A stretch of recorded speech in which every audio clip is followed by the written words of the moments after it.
Welcome to Sweet Life Beat Life. We hope this video helps. Big emoji appear when a sticker or Bitmoji is sent without resizing first. Snapchat enlarges some stickers automatically when you release them on the snap. That large display happens in chat and in stories previews for emphasis. The app treats sent stickers like overlays and scales them to fit available space.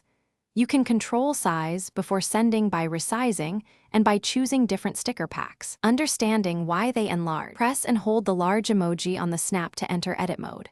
While holding, a trash icon or delete option will appear on the screen.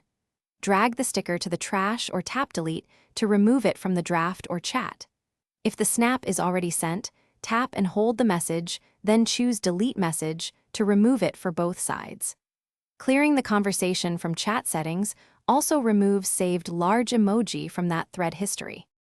Pinch the sticker with 2 fingers before sending to scale it smaller. Resizing manually prevents Snapchat from auto-enlarging the sticker on the snap.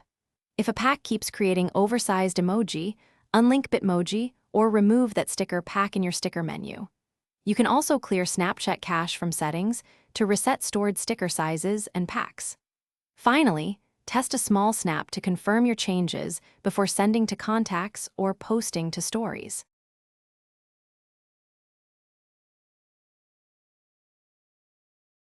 Thanks for watching. Consider subscribing if we helped you.